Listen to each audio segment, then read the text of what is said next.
I remember my dad when I was 10 or 11 years old. He crumpled up a $100 bill and threw it at me and said, "Here, you're going to need this when you're living on the streets with your mother one day."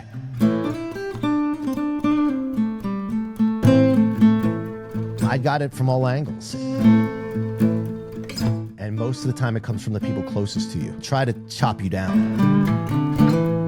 It took me a very long time to get rid of people in my life that weren't cheering me on and that weren't aligned with what I wanted to do. But you want to be surrounded by people that are in your corner and your greatest fans and your biggest cheerleaders.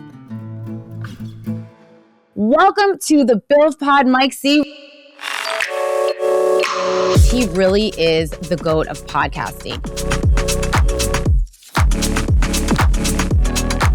The only way you fail is if you quit. You know, you don't keep going. Until I'm plucked from this planet, I'm going to figure out how far I can take this thing. Welcome back to the Build Pod, where authenticity trumps authority. Now, I am so excited about today's guest because he really is the GOAT of podcasting. He hosts a huge podcast himself. And I mean, he's just a force and a presence. He is his own persona, his own brand. Welcome to the Build Pod, Mike C. Woo! I am so happy to have you on. Thank you for having me. Thank you, Myra. Appreciate it. I'm very thankful and humble to be here. Well, I mean, we're going to have like an authentic conversation. We'll talk about what you don't want to talk about, what you do want to talk about. But, you know, podcasting, which is, you've been doing this for how long? 6 years, I guess now. 2019, I started. Now, serious question. Before you started podcasting, who was Mike C? I ran a mortgage operation, and from Philadelphia to Miami, I was running a company and scaled it to the point where I was working maybe 3 hours a week in it and then playing golf and networking. Yeah. You know, but I hated the business though. And yeah. I was making a lot of money and the money became a trap. Right. And that's what led me into my next journey.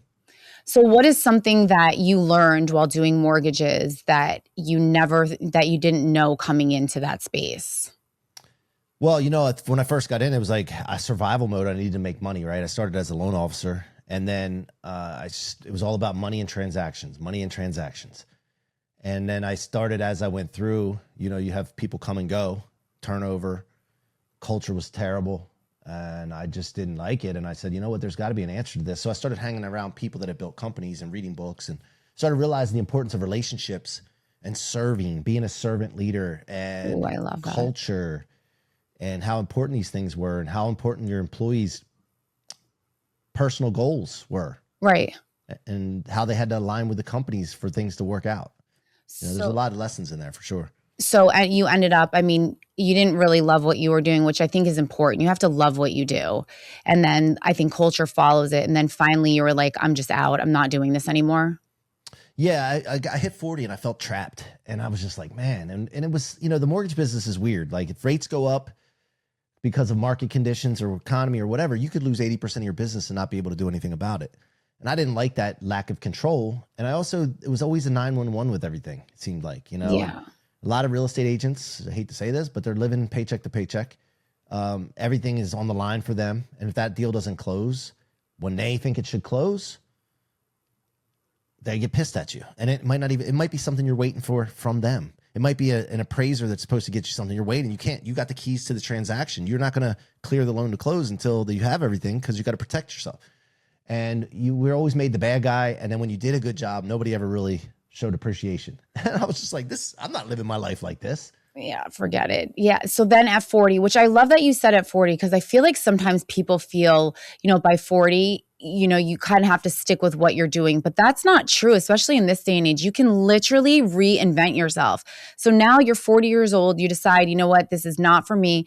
And 6 years ago, I mean, I think that was where podcasting kind of started, you know, it was starting to creep up and everything, and people really got into podcasting. What made you, I mean, that's a huge transition. You went from mortgages, I mean, that's two opposite ends of the spectrum. Yeah, you know, in the mortgage game, it's very hard to differentiate yourself. It's all about who's got the best rates, closing costs, close the fastest, whatever. And I just didn't like that lack of differentiation. And you mentioned authenticity. I just wanted to create something where I found out who I was, strengths, weaknesses, insecurities, passions, and be able to lean into it unapologetically. And I got around some of the greatest mentors on the planet. I started reading their books. I became friends with them, hanging out with them, just seeing what they've done. And I started to realize the importance of getting known, right? How can anybody do anything with you? How can you help anybody if nobody knows who you are? And then if you don't know who you are. So the first part is like really identifying, who am I? Who do I want to be? What does that person think about? What does that person say and to speak like? What do they do? What actions do they take? And just as important, who are they around? Yeah. What's their environment look like? And I started designing this at 40 some years old, and it's evolved since then. Even I'm 49 now. I was just over 40 when I got into this. So what happened, I started really leaning into who I am. And then one of my mentors said, dude, you got to get known globally. Yeah. I'm like, for what? I got a successful business here regionally. Like, what do I need to get known globally for? I'm not doing international business. He said, trust me, you will create an attraction model. Because right now you're in chase mode. 99% of people are in chase mode, and you cannot be fulfilled. You cannot reach your potential in chase mode. He's like, you got to create this attraction model. And what this will do for you is it'll make everything easier that you do going forward. And this ecosystem that you're about to build, because I can see it coming, he said, is going to benefit from this attraction model you create. And I'm like, that makes sense. How do I do that? How do I get on globally? He said, go get on podcasts. Bingo. So talk a little bit, because I mean, I was in the same genre, or that same, where I was coming. I mean, I currently still am in insurance, but for somebody that wants to kind of jump into something else, can you talk a little bit about the importance of the ecosystem in the community and why that's a first step for so many people? Yeah. First of all, we all underestimate what we can achieve. Yeah. What we're actually capable of. There was a story about an intelligence officer that supposedly, and I don't know if aliens are real, but he spoke to an extraterrestrial. And one of the things that really stuck out to me about this was he said the extraterrestrial said to him, you human beings really, truly don't know how much you're capable of. And I was like, wow, that's powerful.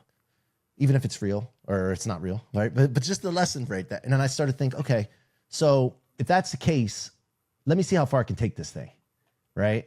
Now, one thing I figured out was you mentioned the people. Yeah. You can't do everything by yourself. The most amazing things you can do are going to take people, and they're going to take the right people.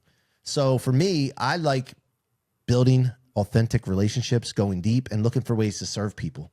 And eventually when you do that over and over and over again, you start to create this network of people that understand, hey, this person's here for me. He's championing me. He looked to serve me first before trying to do anything for himself. And so that combined with going on over 7 to 10 podcasts a week for 5 years straight, over 1,200 podcast appearances, just built and blew up this amazing thing called That One Network. Now I have people, and I don't care what they do. I don't care if they're in insurance, health and wellness, real estate, doesn't matter. I'm just looking for good-hearted servant leaders. Because if they have that part, what they do can add to the mix. Yeah, absolutely. No, I love that. I mean, I believe in that 100%. Serving people, that servitude where you work for people, people don't work for you. And then from there, you create this incredible community, which you have. And I know that you're very big into connecting people, whether you get something from it or not. And I do believe that when for me, one thing that I've learned is income is the outcome. That can't be your objective. There has to be something more than that. So now, just flipping backwards. So now you're in your 40s. How many people kind of doubted you and were like, oh, you can't do this. You have to stay where you're comfortable, what you know. How much backlash did you get from people around you? Great question, because I did experience that, right? And most of the time it comes from the people closest to you. You see, people give up on their dreams, their own dreams. They can't visualize for themselves what you're doing and what your vision is. So they'll try to chop you down, right? I'd have people throwing digs at me like, why don't you go do your podcast? You do a podcast? When I started going and traveling and things like, I had to be away from my family. So, we had to adjust that in our relationship in my house. But I got it from all angles. And you just have to be so committed and clear on what you're trying to do and surround yourself with the right people that champion you and lift you up and encourage you. Otherwise, it'll suppress you and it'll pull you back and you won't go where you're supposed to go. And that's big for me. And I started to realize who I needed to keep in my environment and who I needed to exit from my environment. Bingo. I think that's a huge point that you made, is that we keep these people around us I call them there's a book actually about, the energy bus, or these vampire, what are they? What Energy is it called? vampires. There, thank you. I Yeah. couldn't think of it. Yeah. Yeah. And they suck out all the energy, but in reality, what they're doing is they're jealous. It's jealousy. And all of those people, I had to make a definitive choice. It took me a very long time to get rid of people in my life that weren't cheering me on and that weren't aligned with what I wanted to do. Whether they thought podcasting was great, but you want to be surrounded by people that are in your corner and your greatest fans and your biggest cheerleaders. So it is hard. How many people did you have to get rid of? Oh, tons. And it's not that they're bad people, right? It's just that you're not aligned and you're not supposed to carry on life at this point with them.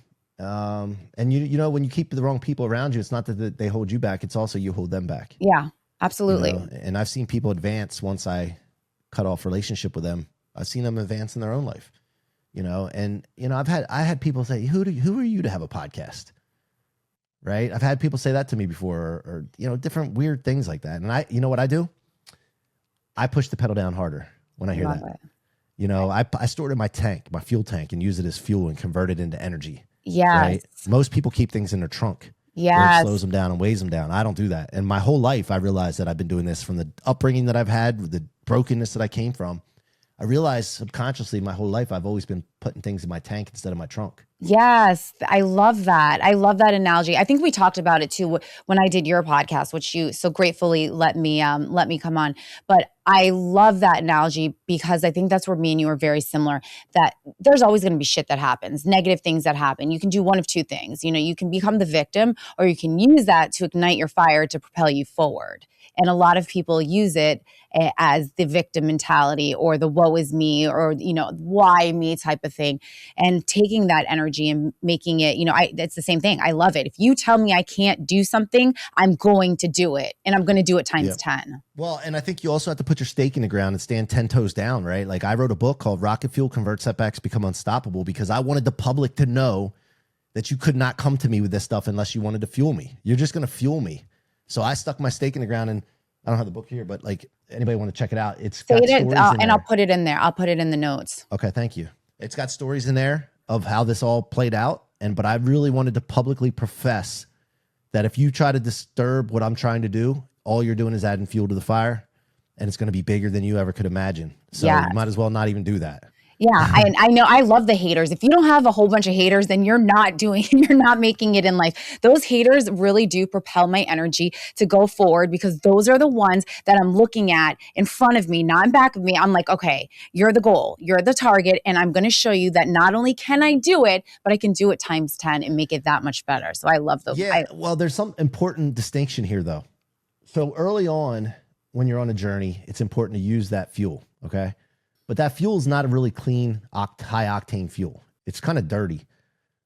Yeah. So one thing I realized was when I started getting to a certain level, I was like, that fuel is not going to take me to where I want to go anymore. So what is my new fuel?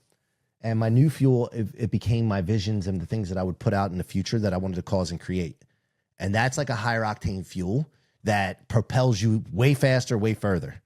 And so for me, those things now, like they don't even like play a part in it. People say stuff, I just let it roll off. It just bounces off. Now I have such big visions and where I want to go and what I want to build, that's my high octane fuel, because my engine has been refined. Yeah, it makes sense. I mean, it makes total sense. And it's funny because as you're doing well, you can see in the rear view mirror what they're doing. Like they're in the background knowing, and they want to be on your podcast now. I'm sure they want to get on. How many people have come back to you and said, hey man, listen, can I kind of get on there? Maybe I was a little wrong. Of course. Early on, I've asked people that were bigger names, like, come on my show, like, how many downloads you have? I'm like, okay, just wait. I'm not even answer them. Just wait. Because I didn't have any downloads early on, right? Like I said, just wait. They'll want to come on. And so now, when I DM people every day on Instagram, constantly. People I want to connect with, whether I want to have them on my show or just get to know them, build them into the network. And everybody answers my DMs now. I'm talking to celebrities, I'm talking to athletes, I'm talking to billionaires. Like it's just wild now. But early on, it wasn't like that necessarily.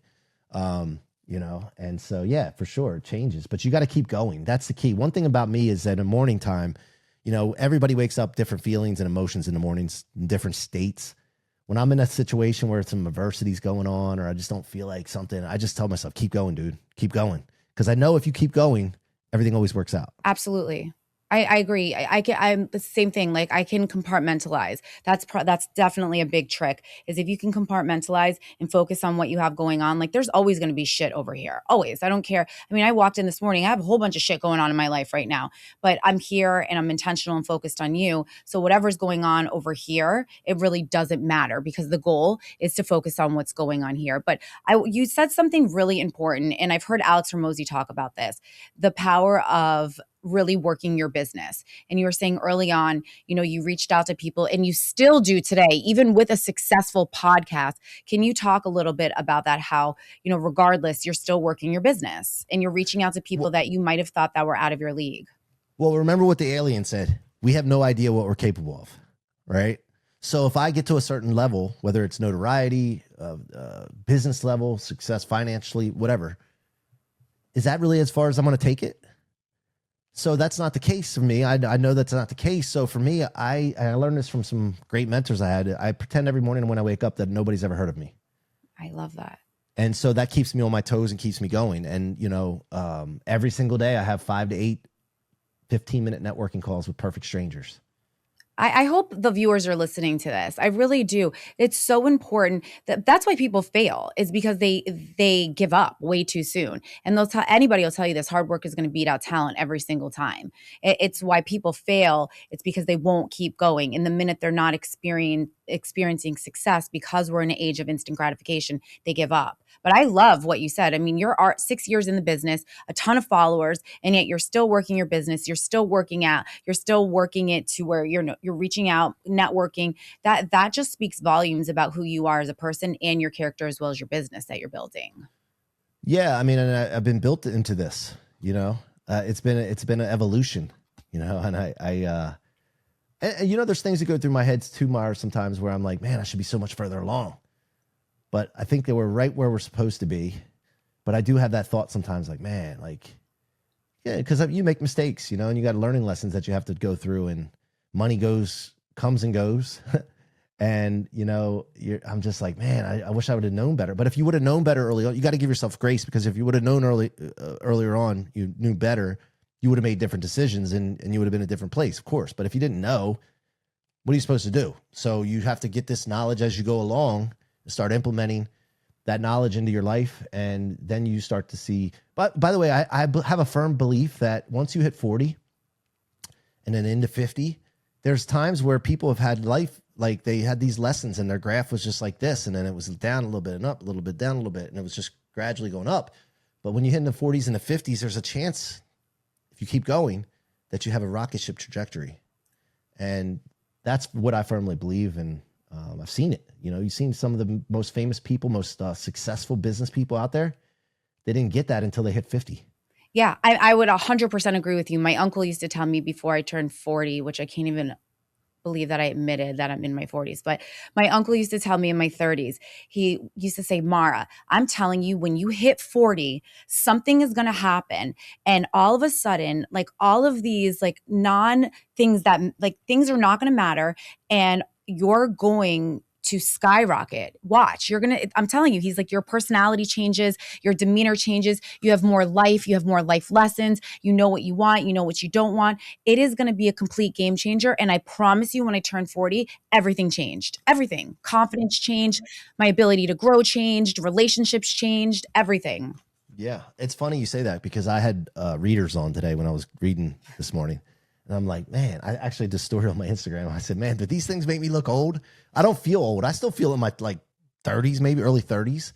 My wife was telling me a story about a lady that she's a real estate agent. And she was telling me about a lady that she was working with, and she was 46 and she was going on it. And I said, 46? That sounded old to me when you first said that. Like it was an old lady. Yeah. And I'm 49, so I don't feel that. It's funny you say that. I just think it's a different age now. Before, remember when we were in our 20s, we're thinking 30s. Oh, wow, that's old. 40s. Oh man, 50s. Oh, but now people, I think people are living longer. But really in your 40s is when you really take on the persona of who you are inside and out. And you touched on that at the beginning. It's knowing who you are inside before you can do anything else, and really believing in yourself. Yeah, and a lot of people don't lean into that because they don't know the how. Right? Like how could that happen? I don't know how to do that. You don't get the how. You don't get the how until you commit to something.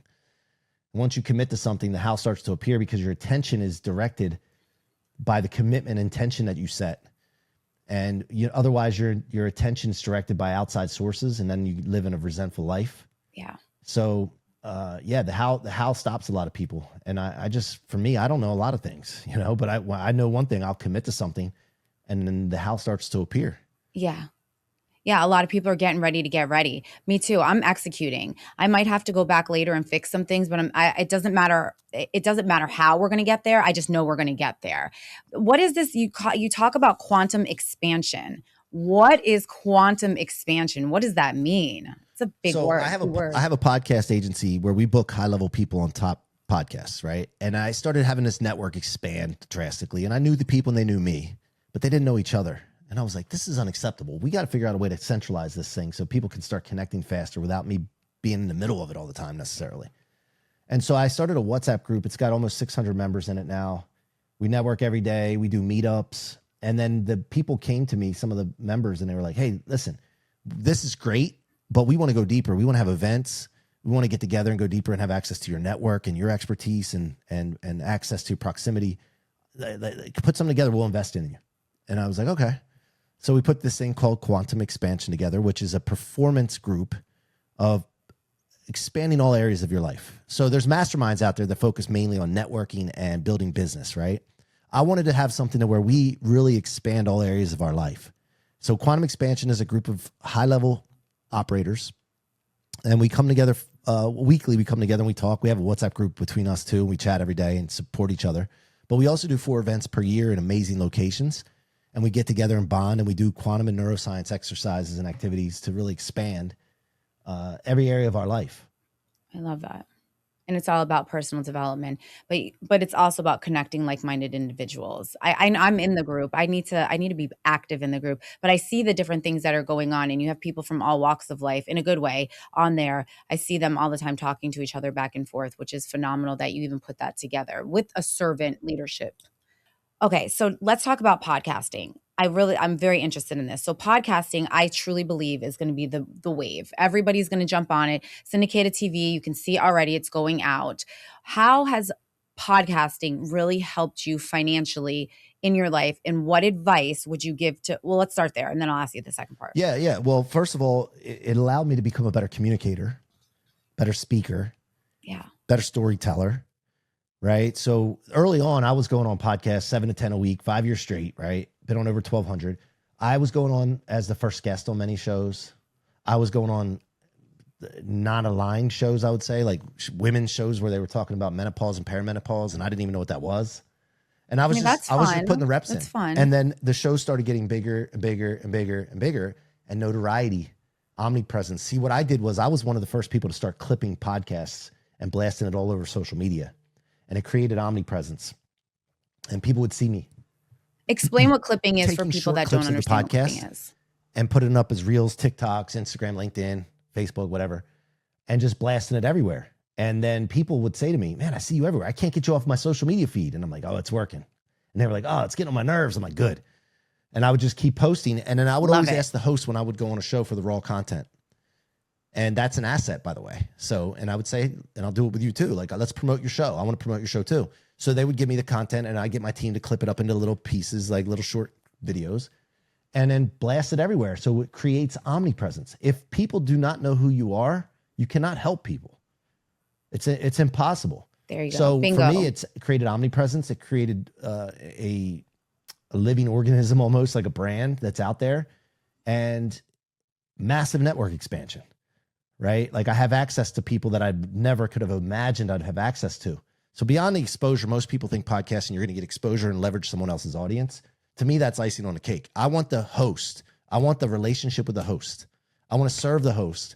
I want to connect them. I want to help them go further faster. And then I also want omnipresence. And I don't ever trust the host to do everything that they could do to get that podcast out. I want to take responsibility on that. So I'll help promote the show, and I'll help get it out there because I want to take responsibility. So, Yeah, it's been great, man. Which is great because these are like very helpful steps, especially with podcasting being very new. It's not new, but it's gonna be guaranteed. Mark my words, because syndicated TV is going out, and you can see it everywhere. Everybody's opening up a podcast. I don't think everybody can be a podcast host, or everyone should have a podcast. But I think your steps. Give me 3 steps to performing or getting your podcast rolling. Three. All right, the first one is three to easy start. steps. Right, most people don't ever start. Right, you got to get it clear. Yeah. Yes, they talk about it. Yeah, you get a clear idea of what you want it to be about, and whether you want to do virtual or in studio. Get real clear on the vision, and it can change. It's not set in stone, but you have to have clarity, and you have to start moving in the direction of that vision. Start taking steps. Right, you got to figure out like, okay, what kind of equipment do I need? What kind of mic should I get? Camera, virtual studio. Where's the studio? Am I going to tour the country? I've toured the country with my podcast. I've gone to different cities and rented amazing studios. I just get a vision and then I start figuring it out and moving in that direction. So start, clarity, clear picture. Number 2, start moving in the direction of that and start taking action. And then number 3, start reaching out to people that you couldn't, like, beyond what you think is possible to have as a guest on your show. Just start reaching out, DM people. And those are the first 3 things I would do. Yeah, and I think you'd be surprised. So many people are more open to helping than ever before. I reached out when I first started my podcast, and I was reluctant because nobody knew who it was. I'm still not even a big podcast. I'm getting up there. The show is doing really well. But I remember one of the first people that I DM'd was Julia Hart, and she's a pretty big deal. And she immediately DM'd me back, and she was like, I love the name and I'm happy to help you. So you never know, because people, I think people, it's not going to cost them anything. Plus you promote them. So it's not really a big deal to help somebody else out. I don't think there's anything wrong with that. What about appearing on people's podcasts? What most people don't understand, some of the most well-known people are the most insecure people. Mm-hmm. And so when they get asked to come on a podcast, they say yes before you would even think they would, because they're insecure. They're just like, "Whoa, somebody's reaching out to me," and they actually have more time than you think they do. Yeah. People pretend they're, unsuccessful people pretend they're busy. Yeah. They got so much going on. You can make 30-minute time slots. You can definitely do it. Anyone can. Yeah, and they're getting exposure. You're giving them something. They're not doing something for you necessarily. You're giving them exposure, even though your show might not be big. You might create content for them, right? And if your following on social media isn't that big and you don't get a lot of views, you'll post it out there, get some views, but also you give them the content. They could put it out on their social media. Now they have content of them being interviewed, which adds to their perceived credibility and authority. So yeah, so it's just a misconception a lot of people have. And, I never shied away from it. Still to this day, like I just reached out to Dane Cook, who's a comedian. He had a lot of movies out and all that. And I saw a post that he had, and I just sent him an authentic message. Said, "Hey man, you're a good dude, man. You're helping somebody out. I love that post that you had. Love to connect and have you on the show sometime. Get you some more exposure." Yeah. And he's like, "Sure, man. Send me your number. We'll connect." Right? Most people won't even bother to reach out.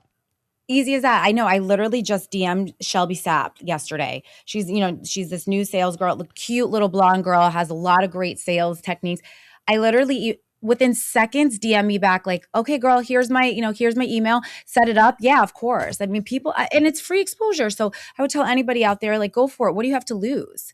Set a goal every day. Do you still do that? Yeah, you said you still do that. I do it too. I DM people or I'll email. I have X amount of people that I want to reach, or a bucket list of people that I'd like to get on the podcast, and then just kind of take it from there. You're not going to look, it's a numbers game. It's sales. And if anyone understands anything about sales, you're counting the no's to get to the yeses. So somebody will go on your podcast. Well, and if you have a podcast, you should never, never, never turn down another podcast to go on.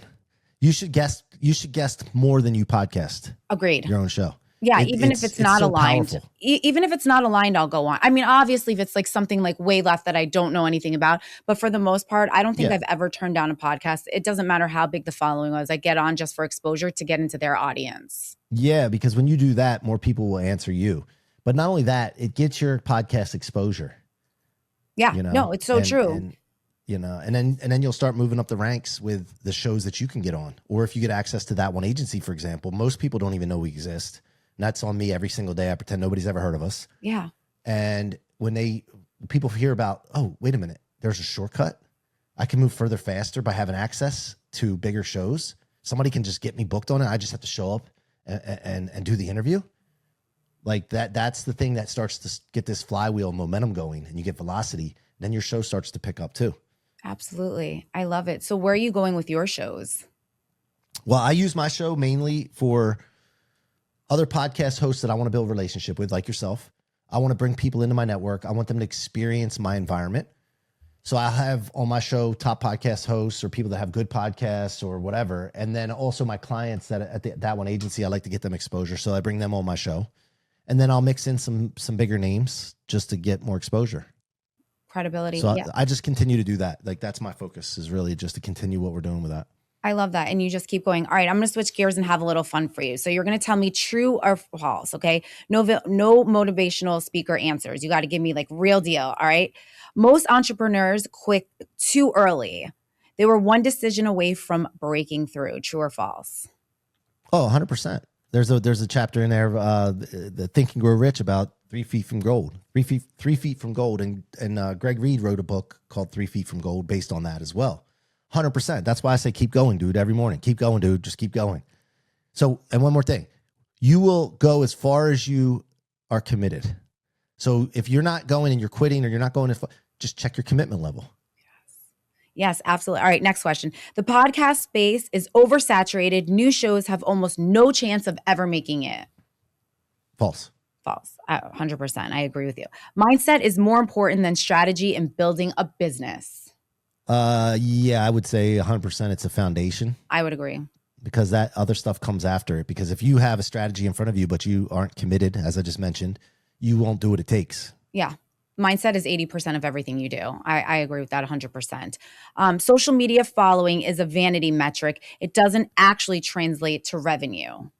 It doesn't without certain things you can do with it, right? Like for me, when I DM people, that matters. When I DM people now, even early on, it didn't, like people would still answer me, but now they answer all the time because the first thing they do is check in your profile and they see how many followers you have. And then in like 3 seconds, they make a decision to answer you. Yeah, absolutely.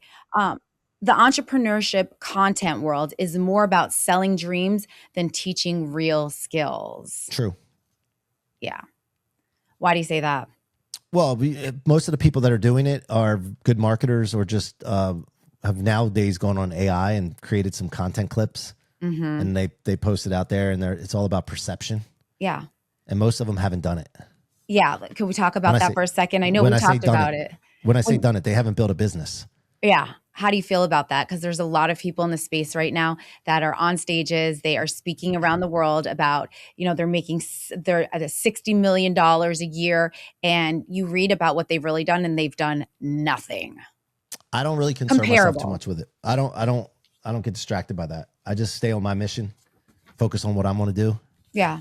No, that's a fair statement. I just think as a thought leader, it does kind of oversaturate the market and it gives people that are real thought leaders a bad name, that everybody's trying to be out there. How do you overcome that? Well, you just be authentic. Yeah.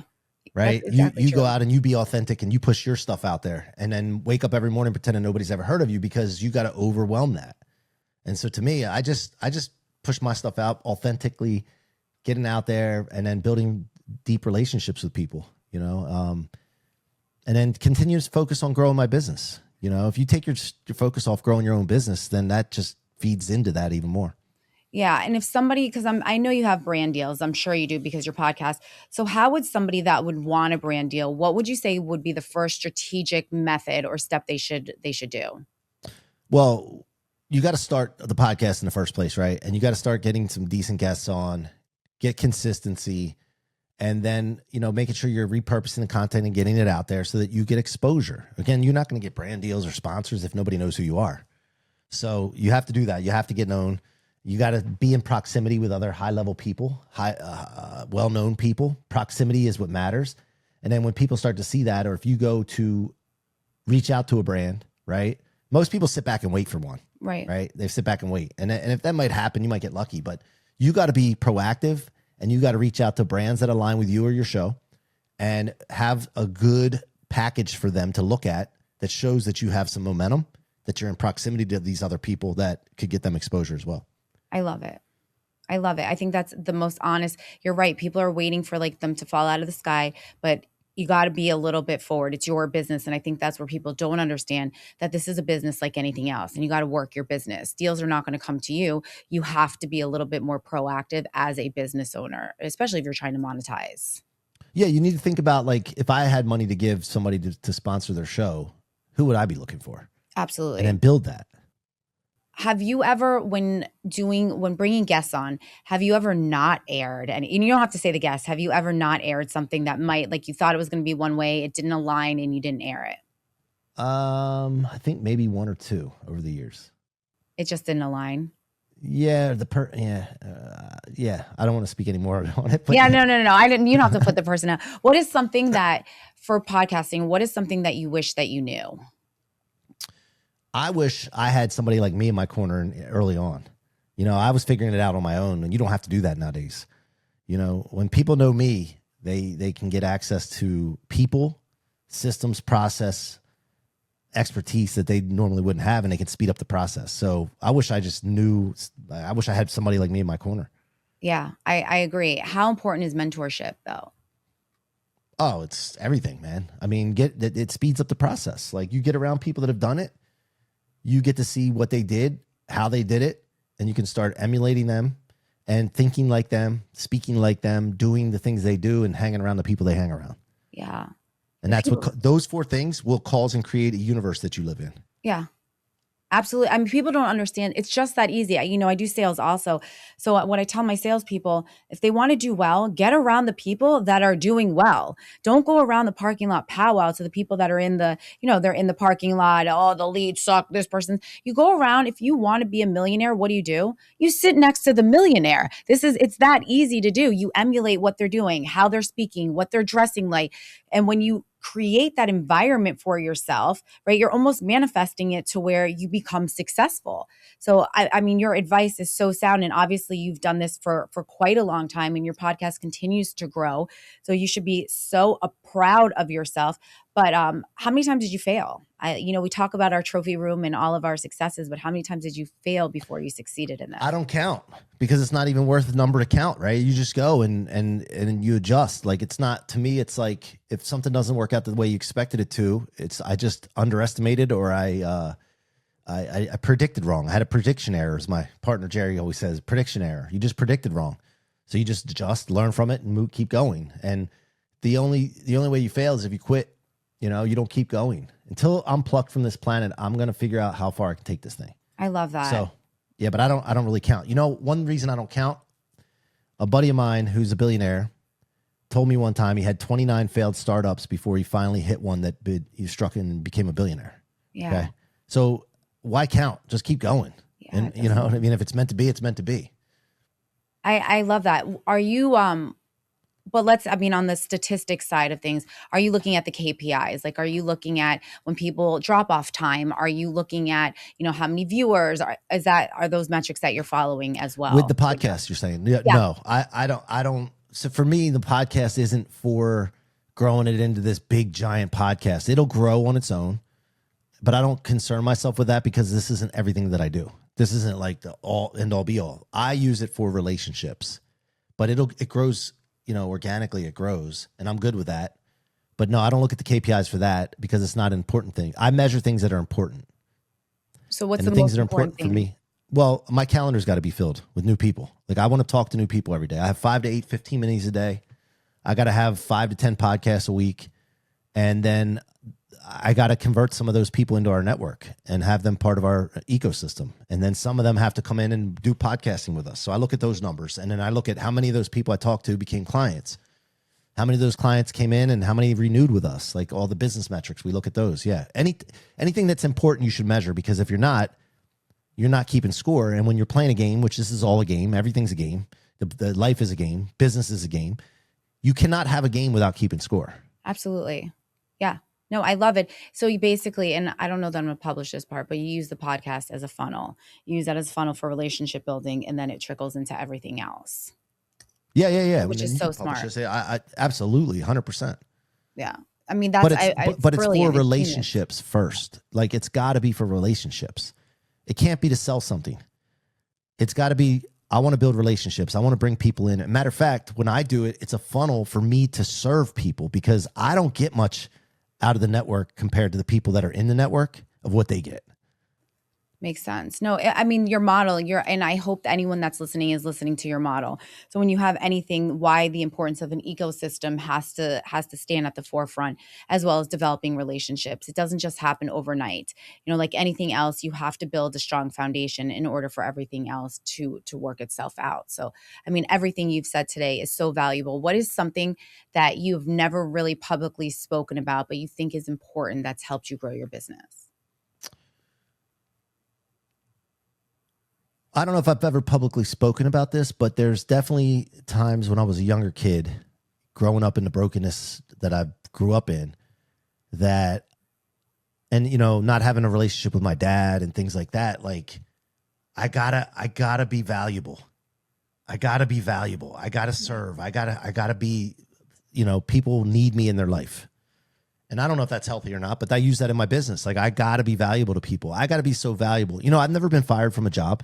Ooh, congratulations. Okay, so maybe I don't think I've ever said that flex. publicly, but I've never been fired from a job because I want to make myself so valuable that I'm indispensable. I love that.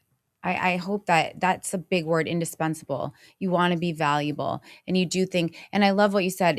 A lot of people have the victim mentality, but what the brokenness, and I don't know if you want to touch on that or not, but the broken home, the brokenness.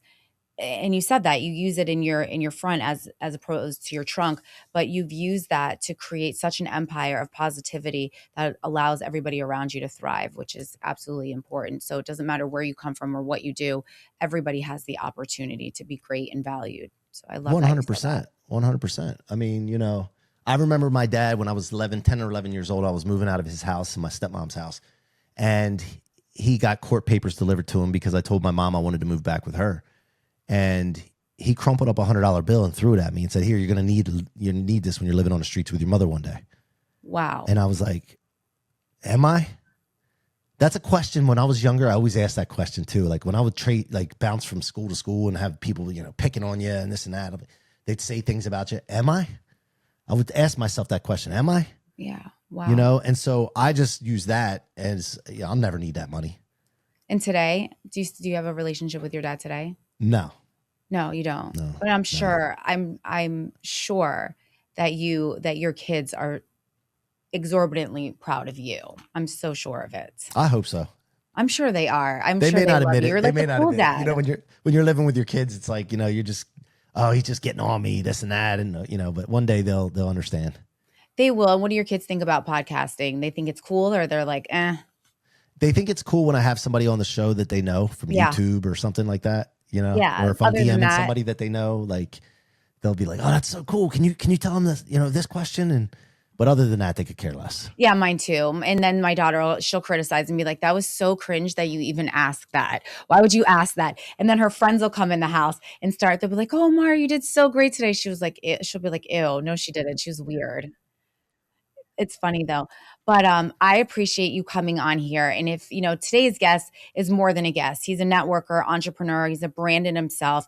You have given so many amazing nuggets today. So my challenge for everybody that's out there is implement one of them, especially if you're trying to start your own podcast. I mean, Mike laid out the secrets. He opened up his book and gave you some real authentic advice on what to do. So take advantage of it. This guy is successful, 2.2 million followers. And what is next for you? Another podcast? Where are you going? Next for me is to continue to build this network out. I want to get to 1,000 members on the WhatsApp. We're at almost 600 now. It's only been a year since we started that. That's amazing. And I want to throw some of the most amazing events that people have life-changing experiences in at Quantum Expansion. So I love that. I'm focused on that's really the two things I'm focused on right now. And if people want to find you, where can they find you? Instagram is the best place. Mikey C Rock, MikeyCroc, Mikey C Rock. And if anybody out there wants to get and move faster, go further faster, and get a shortcut, and they want to get exposure on top podcasts, just DM me, and or you can go to that one agency, the number one agency.com. There you go. I mean, you had it from the man, the myth, the legend, ultimate podcaster, just creating networks and being amazing. Thank you, Mike, for coming on today. I appreciate it. I know you're super busy. Thank you so much. It was a blast. Appreciate you. Great job. Thank you.